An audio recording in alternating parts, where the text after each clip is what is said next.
Okay, so if you've ever been in a market condition where you are trying to find explosive price movements and you cannot see where it's starting from, I want to show you a way that you can catch explosive moves before they happen. Okay, so uh, this is just like an introduction to something called the proportion block. And the proportion block is not anything new. It's something that existed for a long time, but basically what it is that if you have price moving from a support level, for example, we have something up here. I don't know. This is speaking hypothetically now. You have a support level here, and then you have price retrace into another block around here. So if it drops down again from that other block, which is a support level there, and then returns there again, there is usually another candle that it forms there. Here, another other block that it forms there that we call the proportion block, and it's called proportion block because it proposes price. It's like pushes it very very aggressively. You understand? So from here, you're supposed to see like quick movements, and usually, excuse me, proportion block doesn't price doesn't usually spend much time in it. Okay, so in the other block, for example, if you have another block like this, it has wicks, and most times you can see price coming into the body of the block and probably even into the main threshold before it actually acts as support. But for the proportion block, it could only just use the small area on top that's the wick.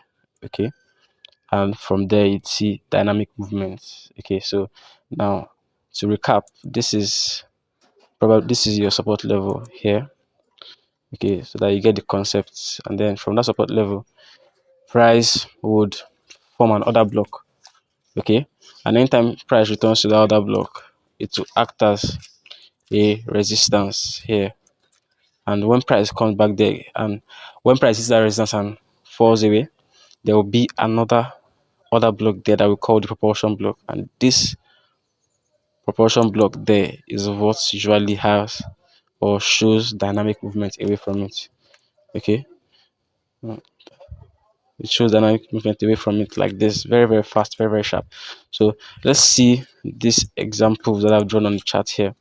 So you can see here, oh, I think I just made a mistake.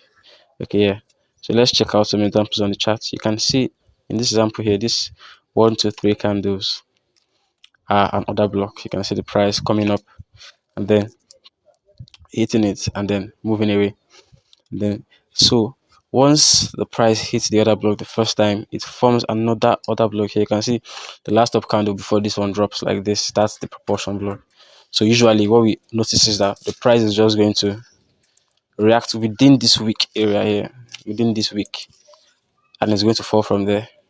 And you can see even this candle itself doesn't even stay within the body of that other block, that proportion block, before falling. Okay, so most times I'm even believing that it's because this wick is very very long that it's rushed in like this.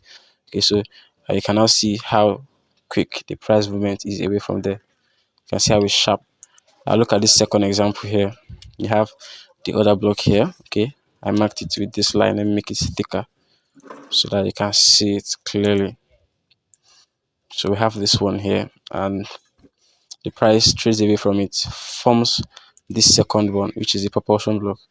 You can easily mark wick the wick here. The wick here is usually very very sensitive on a proportion block, and it usually drives price very very fast. Okay, and then you can move the chart forward and you can see when price drop into that wick, it's very very very very sensitive, and it's pushed higher, even created a fair value gap here, and then you can see price running higher aggressively. Okay, so the proportion lock is something you can use to catch insane moves in the market, and I hope this video helps you. I'll see you on the next one.